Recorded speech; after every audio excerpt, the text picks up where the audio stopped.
नमस्कार प्रेक्षकांनो. आजच्या एपिसोडमध्ये इथे आता सगळेजण ब्रेकफास्ट करायला बसलेले असतात. तेव्हा मामा अर्णव आणि ईश्वरी या दोघांना विचारत असतात, अंजलीची तब्येत आता कशी आहे? रात्री तिला शांतपणे झोप लागली ना? आता बरी आहे ना ती? तेव्हा ईश्वरी म्हणते, हो मामा. नंतर अंजलीताईंना व्यवस्थित झोप लागली. मी आता त्यांचा नाश्ता त्यांच्या रूममध्येच पाठवलाय. अनिताताई त्यांना रूममध्येच नाश्ता घेऊन गेल्यात. त्यांना तिथेच नाश्ता करू दे आणि आराम करू दे, म्हणजे त्यांना बरं वाटेल. तेव्हा इथे मामा म्हणत असतात, की हे अगदी तू उत्तम केलंस, की अंजलीला तिथे रूममध्येच नाश्ता पाठवलास. त्यानंतर प्रेक्षकांनो, इथे आता अर्णव बोलण्याचा प्रयत्न करत नसतो. तो शांतपणे बसलेला असतो. मामा म्हणत असतात, की अर्णव, मी काय म्हणतो, तू एकदा अंजलीच्या डॉक्टरांबरोबर बोलून घेतोस का? तेव्हा इथे अर्णव म्हणत असतो, की अजून माझा आवाज बसलाय, आकाश बोलेल. तेव्हा इथे अर्णव खाणाखुणा करत असतो. तेव्हा इथे मामा म्हणत असतात, अरे काय बोलतोयस तू? मला काही कळत नाही आहे. तेव्हा ईश्वरी म्हणते, की अर्णव सर म्हणतायत, की त्यांचा आवाज अजून बसलाय, आकाश सर फोन करतील. तेव्हा वल्लरी म्हणत असते, काय रे अर्णव, अजून तुझा आवाज बसलेलाच आहे का? अरे मग काम कसा करशील आता? हे मला म्हणत होते, की तुझा आवाज बसलाय म्हणून. तेव्हा इथे मामा म्हणतात, अरे काहीतरी उपाय करायचे ना, पाण्याच्या गुरल्या वगैरे करायच्या. तेव्हा ईश्वरी म्हणते, मामा, अहो रात्रभर सर गरम पाण्याच्या गुरल्या करत होत्या, पण तरीसुद्धा त्यांचा आवाज परत आलाच नाही आहे. अजून बसलाय त्यांचा आवाज. तेव्हा लावण्य आता त्यांचं बोलणं ऐकते.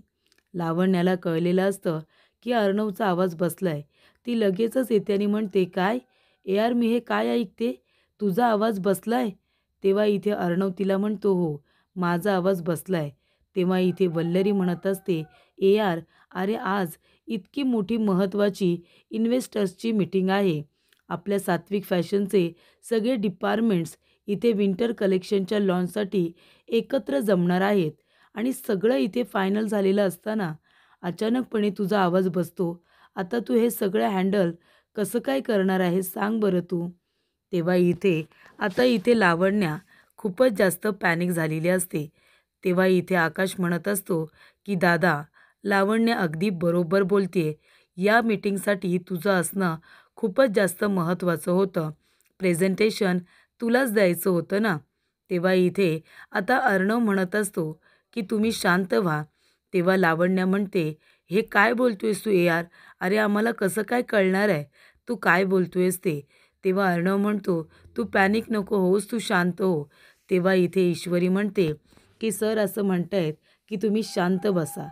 तेव्हा इथे प्रेक्षकांनो, आता अर्णव म्हणत असतो, की माझा आवाज बसलाय ना, मग माझा आवाज ईश्वरी तू होणार. मला जे बोलायचं आहे ते तू बोलायचं. तेव्हा इथे ईश्वरी म्हणते, नामुमकिन सर. नाही नाही सर, मला जमणार नाही आहे. सर तुम्ही इतकी मोठी जबाबदारी मला देऊ नका. नाही नाही सर, मला नाहीच जमणार. Please sir. तेव्हा मामा म्हणतात, अरे तुमच्या दोघांचं नक्की काय चाललं आहे? तुम्ही दोघेजणं काय बोलताय?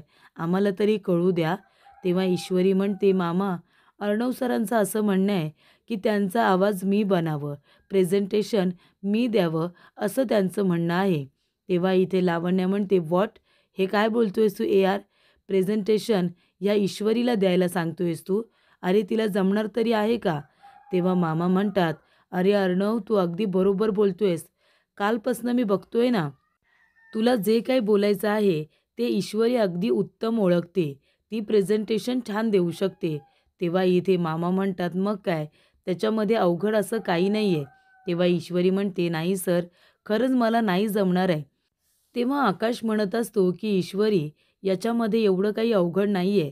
दादा तुला सांगेल ते फक्त तुला व्यवस्थितरित्या बोलायचं आहे. तेव्हा इथे लावण्या म्हणत असते, की हे काय बोलतोयस तू आकाश? तिथे इन्व्हेस्टर्सची मीटिंग आहे. It's not a joke. हे दोघेजणं काय तिथे डमशेरास खेळत बसणार आहेस? अर्णवने इथे बोलायचं, ईश्वरीने ऐकायचं, असं तिथे प्रेझेंटेशन होणार आहे का? तू एक काम कर अर्णव, तू एका पेजवरती सगळं काही तू मला लिहून दे, मुद्दे वगैरे लिहून दे, प्रेझेंटेशन मी देईन. तू अजिबात काळजी करू नकोस, मी सगळं काही हँडल करेन, असं इथे लावण्याचं म्हणणं असतं. तेव्हा इथे अर्णव म्हणतो, तू काहीही करू नकोस, माझा मी सिंदूरवरती पूर्ण विश्वास आहे. तेव्हा ईश्वरी म्हणते, सर मला नाही जमणार. तरीसुद्धा अर्णव म्हणतो की माझा तुझ्यावरती पूर्ण विश्वास आहे की तू हे प्रेझेंटेशन करशील. तेव्हा इथे आता राकेशने त्यांचं बोलणं ऐकलेलं असतं. राकेश म्हणतो, चला हे सगळं ठीकच आहे. अर्णवचा ईश्वरीवरती खूप विश्वास आहे ना. मग ईश्वरीने जर अर्णवचा विश्वास मोडला तर त्याच्या मनातून ईश्वरी कायमची उतरेल असं राकेशला वाटत असतं. आता काहीही झालं तरी ईश्वरी प्रेझेंटेशन देता कामा नये. त्यानंतर प्रेक्षकांनो, इथे आता ईश्वरी देवी आईच्या समोर आलेली असते आणि ती म्हणत असते की देवी आई, हे सगळं माझ्यामुळे झालंय. माझ्यामुळे अर्णव सरांचा आवाज बसलाय. माझ्यामुळे नकळतपणे का होईना पण अर्णव सरांचं खूप मोठं नुकसान होणार आहे आणि आता त्यांनी प्रेझेंटेशन मला द्यायला सांगितलं आहे. पण देवी आई, हे सगळं मला कसं काय जमणार आहे. तेव्हा ईश्वरी म्हणते, नाही आता मलाच काहीतरी केलं पाहिजे. तेव्हा ईश्वरी लगेच आपल्या आईला फोन करते. तेव्हा सुप्रिया म्हणत असते, ईशू अगं बोल ना बाळा, कशी आहेस तू. तेव्हा ईश्वरी म्हणते, आई इथे खूप मोठी गडबड झाली आहे. अगं अर्णव सरांना लिलीच्या फुलांची एलर्जी आहे आणि मी त्यांच्यासाठी 30 फुलं ऑर्डर केली होती आणि त्याच्यामुळे आता त्यांचा आवाज बसला आहे. आज त्यांचं महत्त्वाचं प्रेझेंटेशन आहे पण त्यांना बोलताच येत नाही आहे. त्यांचा आवाज बसल्यामुळे आई, जेव्हा बाबांचा आवाज बसायचा तेव्हा तू त्यांना कुठला काढा करून द्यायचीस ते प्लीज सांगतेस का मला. तेव्हा सुप्रिया म्हणते, अगं सांगते ना, तू एक काम कर, मध, लवंग आणि ती अजून काही गोष्टींची नावं घेते आणि म्हणते की ह्या सगळ्या जिन्नस घरामध्ये आहेत का आणि नसतील तर लवकरात लवकर मागून घे आणि एक काम कर, 3 ग्लास पाण्यामध्ये हे सगळं उकळायला ठेव आणि मग 3 ग्लास पाणी हे उकळून उकळून तुला 1 ग्लास पाणी करायचं आहे आणि मग ते थंड करून गाळून तुला अर्णवला प्यायला द्यायचं आहे. तेव्हा ईश्वरी म्हणते, ठीक आहे, हा काढा मी तयार करते. आणि ईश्वरी म्हणते की देवी आई, या काढ्याने तरी अर्णव सरांचा आवाज परत येऊ दे. तेव्हा इथे लावण्या आणि वल्लरी दोघीजणी येतात आणि ईश्वरीला घेराव घालतात. तेव्हा वल्लरी म्हणत असते, आता काहीही केलंस ना तरीसुद्धा अर्णवचा आवाज काही लवकर परत येणार नाही आहे. सगळा घोळ घालून ठेवला आहेस तू. कळते का तुझ्यामुळे किती मोठं नुकसान होणार आहे अर्णवचं. अगं लग्न झाल्यानंतर इथे बायको नवऱ्याला कशा पद्धतीने खड्ड्यात पाडते ना, हे तुझ्याकडे बघून शिकावं माणसाने. हे तू सिद्ध करून दाखवलंस. लग्न झाल्यानंतर अर्णव खड्ड्यात तर पडलंय ना. तेव्हा इथे लावण्या म्हणते, आणि काय गं, तू प्रेझेंटेशन देणार, तू आवाज देणार, माझी बरोबरी तू करणार आहेस का. काय कळतं गं तुला बिझनेसमधलं, काय कळतो तुला बिझनेस. तेव्हा तुला हे सगळं जमणार आहे. ARचा खूप विश्वास आहे ना तुझ्यावरती. जेव्हा इन्व्हेस्टर्सच्या समोर तुझी बोलती बंद होईल आणि जेव्हा तू ARचं करोडोंचं नुकसान करशील ना, तेव्हा त्याला कळेल की तो काय करण्याचा प्रयत्न करतोय ते. कळलं का तुला. तेव्हा इथे लावण्य आणि वल्लरी दोघीजणी आता चिडूनच बाहेर निघून येतात. तेव्हा इथे ईश्वरी म्हणत असते की देवी आई, आता तर मला खूपच जास्त भीती वाटते की इथे माझ्यामुळे अर्णव सरांचं जास्तीचं नुकसान झालं तर. त्यानंतर प्रेक्षकांनो, इथे आता लावण्या एकटीच येऊन बाहेर उभी राहिलेली असते. खूप चिडचिड करत असते. लावण्या म्हणत असते की ती मिडल क्लास ईश्वरी माझी बरोबरी करणार.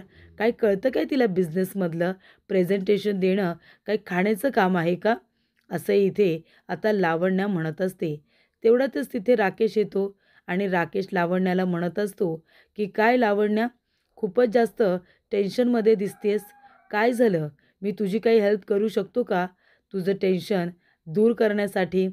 तेव्हा इथे लावण्या म्हणत असते, जीज मी काय करू ना मला कळत नाही आहे. म्हणजे आता ARचा आवाज बंद झाला आहे तर प्रेझेंटेशन मी करते असं म्हणाले तर त्याचा त्या मिडल क्लास ईश्वरीवरती खूपच जास्त विश्वास आहे.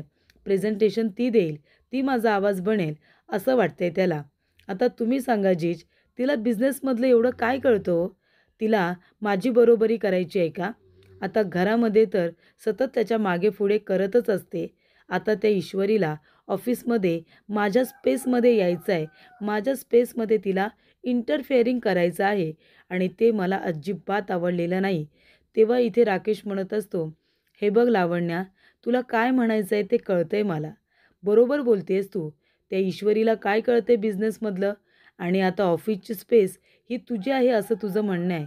आणि प्रेझेंटेशनसुद्धा तुलाच द्यायचं आहे. मग एक काम कर ना, ऑफिसमध्ये इन्व्हेस्टर्स आणि ईश्वरी या दोघांची भेटच होऊ देऊ नकोस. मग बघ, सगळं काही तुझ्या मनासारखं होतंय. ईश्वरी अर्णवच्या मनातून एका मिनिटामध्ये उतरते की नाही बघच तू. तेव्हा लावण्य म्हणते, म्हणजे नक्की मला काय करायचं आहे? तेव्हा राकेश म्हणतो, एक काम कर, मी जसं सांगतो ना तसं सगळं कर. राकेशने आता लावण्याला प्लॅन समजावून सांगितलेला असतो. तर प्रेक्षकांनो, इथे आता अर्णव रूममध्ये काम करत बसलेला असतो. तेव्हा तिथे ईश्वरी येते आणि म्हणते, सर हे घ्या, काढा घ्या सर. तेव्हा अर्णव म्हणतो, कसला काढा? मला नको. तेव्हा ईश्वरी म्हणते, सर प्लीज, प्लीज काढा घ्या ना, तुमचा आवाज परत येईल सर. तेव्हा इथे अर्णव आता फक्त एक सिप घेतो आणि कडू लागतो तेव्हा तो लगेच उठून उभा राहतो आणि म्हणतो, नको नको, मला काढा नको, खूपच जास्त कडू आहे. तेव्हा ईश्वरी म्हणते, सर अहो प्लीज, हा काढा जर तुम्ही प्यायलात ना तर तुमचा आवाज लगेच परत येईल. एकदम जालीम काढा आहे हा, आईने सांगितलंय मला. तेव्हा ईश्वरी म्हणते, सर प्लीज घ्या ना काढा. तेव्हा अर्णव नकोच म्हणत असतो, खूप कडू आहे असं म्हणत असतो. तेव्हा ईश्वरी म्हणते, सर तुम्हाला बरं व्हायचं आहे ना, मग हा काढा प्या बरं. तेव्हा अर्णव नखरे करत असताना ईश्वरी म्हणते, सर लहानपणी जेव्हा आम्ही औषधं घेत नव्हतो ना, काढा वगैरे पित नव्हतो, तेव्हा आमची आई एक जालीम उपाय करायची आणि मग त्यानंतर आम्ही लगेचच काढा पिऊन टाकायचो. तेव्हा अर्णव म्हणतो, कसं काय? तेव्हा ईश्वरी म्हणते, सर डोळे बंद करा ना, मग बघा मी काय करते. तेव्हा अर्णवने डोळे बंद केल्यानंतर ईश्वरी लगेच त्याचं नाक दाबते आणि तोंडामध्ये आता जबरदस्तीने काढा ओतायला सुरुवात करते. तेव्हा इथे निम्म काढा अर्णव आता प्यायलेला असतो. तेव्हा तो म्हणतो, बास, बास झालं, आता मला काहीही नकोय. चल तू सुद्धा तयार हो, आता ऑफिसला जायचं आहे. तेव्हा ईश्वरी म्हणते, सर प्लीज मी तुम्हाला पुन्हा एकदा सांगते, सर मला प्रेझेंटेशन द्यायला खरंच नाही जमणार. अहो मी इतकं महत्त्वाचं काम, जबाबदारीचं काम आधी कधी केलेलं नाही हो सर. प्लीज तुम्ही इतकी मोठी जबाबदारी मला तरी देऊ नका.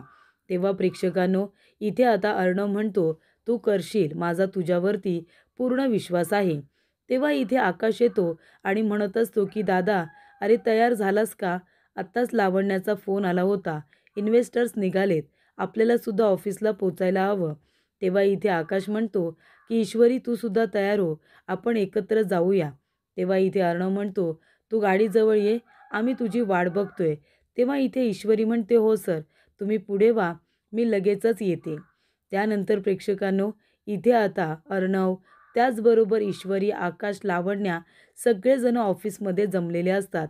तेव्हा ईश्वरी प्रेझेंटेशनबद्दल माहिती देत असते. इन्व्हेस्टर्सच्या काय आयडिया आहेत, त्यांचं काय म्हणणं आहे, या सगळ्याबद्दल ती आता अर्णवला व्यवस्थित माहिती देत असताना ईश्वरी अर्णवच्या बाजूला उभी राहिलेली असते. तेव्हा इथे लावण्या मुद्दामूनच म्हणते की यार, हे काय लागले तुझ्या ब्लेझरला, आणि ती स्वतःच्या हाताने आता क्लीन करत असते. तेव्हा इथे लावण्या आता मुद्दामून अर्णवच्या जवळ जाण्याचा प्रयत्न करते. ही गोष्ट ईश्वरीला कळत असते. तेव्हा ईश्वरीला वाईट वाटत असतं, पण ती इग्नोर करत असते. त्यानंतर प्रेक्षकांनो, इथे लावण्या म्हणत असते की ईश्वरी, कसं आहे ना, मी जरा इथे महत्त्वाची कामं करते, तुला इथे बसायला जागासुद्धा नाही आहे. तू एक काम करतेस का, तू जरा दूर कुठेतरी जाऊन उभी राहतेस का प्लीज, मला थोडं डिस्टर्ब होतं आहे. तेव्हा इथे लावण्या म्हणते, ठीक आहे, मी दूर जाऊन उभी राहते. त्यानंतर इथे ईश्वरी आता अर्णवच्या आईची जिथे मशीन असते तिथे उभी राहिलेली असते आणि ती अर्णव आणि लावण्या या दोघांना आता एकत्र बघत असते. तेव्हा ईश्वरी आपल्या मनामध्ये म्हणते की ही लावण्या अर्णव सरांच्या जरा जास्तच जवळजवळ करण्याचा प्रयत्न करते. म्हणजे खरं तर ती हे सगळं मुद्दामून करते माहिती आहे मला. पण आज मला इतका राग काय येतोय? अर्णव सर आणि लावण्या या दोघांना एकत्र बघून आज मला इतका जास्त राग काय येतोय, माझं मलाच कळत नाही आहे. त्यानंतर प्रेक्षकांनो, अर्णव इथे ईश्वरीला म्हणतो की तू इकडे ये, आणि ईश्वरी म्हणते, काय सर, काय बोलताय तुम्ही? तेव्हा अर्णव तिला खुणावतो आणि म्हणतो की तू एक काम कर, कॉन्फरन्स रूममध्ये जाऊन बस, इन्व्हेस्टर्स आता येतीलच ना, तू तिथे जाऊन बस. तेव्हा ईश्वरी म्हणते, अच्छा, मी जाऊन कॉन्फरन्स रूममध्ये बसू का? ठीक आहे सर. तेव्हा लावण्या म्हणते, कशाला?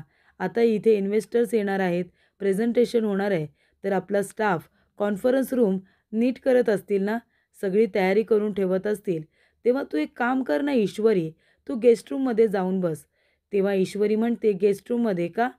तेव्हा लावण्या म्हणते, कसं आहे ना, गेस्ट रूममध्ये आपले सगळे गेस्ट येतील ना आता, इन्व्हेस्टर्स वगैरे.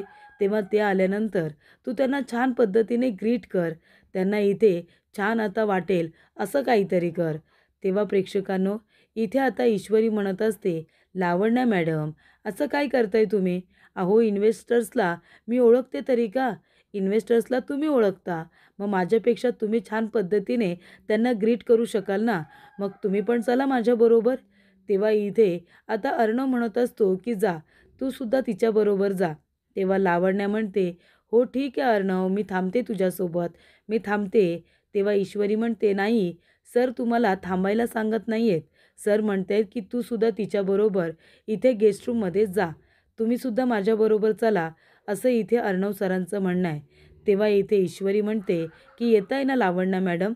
लावण्या म्हणते, हो ठीक आहे, चल ना, मी पण येते तुझ्याबरोबर.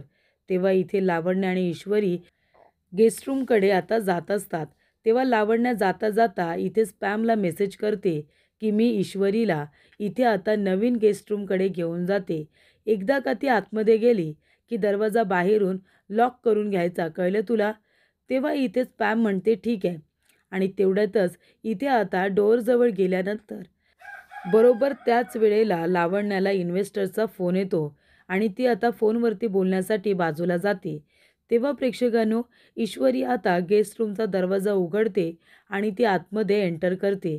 तेव्हा इथे ईश्वरी आता गेस्ट रूममध्ये गेल्यानंतर स्पॅम बाहेरून येते आणि लगेच दरवाजा बंद करून इथे लॉकसुद्धा करून टाकते. तेव्हा ईश्वरी म्हणते, कोण आहे बाहेर? कुणी दरवाजा बंद केला? हे बघा, मी आतमध्ये आहे, कुणी दरवाजा बंद केला? तेव्हा लावण्या म्हणते, स्पॅम, काहीही झालं तरीसुद्धा हा दरवाजा उघडायचा नाही आहे, इकडे कुणाला फिरकूसुद्धा देऊ नकोस, असं लावण्याने सांगितलेलं असतं. त्यानंतर प्रेक्षकांनो, इथे आता लावण्याने सगळी आता प्रेझेंटेशनची तयारी करून ठेवलेली असते. इथे ईश्वरीला गेस्ट रूममध्ये तिने बंदसुद्धा करून ठेवलेलं असतं. त्यानंतर इथे आकाश आणि अर्णव दोघेजणं कॉन्फरन्स रूममध्ये येतात. तेव्हा अर्णव विचारतो की इथे ईश्वरी कुठे आहे? तेव्हा आकाश म्हणतो, दादा, मला पण माहिती नाही आहे ईश्वरी कुठे आहे ते. लावण्याला सुद्धा विचारलं जातं. तेव्हा लावण्या म्हणते, यार, अरे गेस्ट रूमपर्यंत आम्ही दोघीजणी सोबतच होतो, पण त्यानंतर मला महत्त्वाचा कॉल आला म्हणून मला बाजूला जावं लागलं आणि त्यानंतर ईश्वरी कुठे गेली मला नाही माहिती, खरंच मला माहिती नाही आहे. तेव्हा इथे आकाश म्हणत असतो, आता कधी इन्व्हेस्टर्स येतील आणि आता प्रेझेंटेशनला सुरुवात होईल आणि बरोबर आत्ताच कुठे बरं गेली असेल ईश्वरी अचानकपणे. तेव्हा इथे अर्णव म्हणत असतो की मिसिंदर, कुठे आहेस तू? आता खरं तर तू इथे असायला हवी होतीस. त्यानंतर प्रेक्षकांनो, इथे अर्णव म्हणतो की मी लावण्या ईश्वरीला बघून येतो. तेव्हा इथे लावण्या म्हणत असते, यार, आता तू कुठे जाणार आहेस तिला बघायला? आता महत्त्वाची तुझी मीटिंग सुरू होणार आहे आणि ती टाकून तू आता ईश्वरीला शोधायला जाणार आहेस का? आणि ती कुठे आहे कुठे नाही आपल्याला काही माहिती तरी आहे का?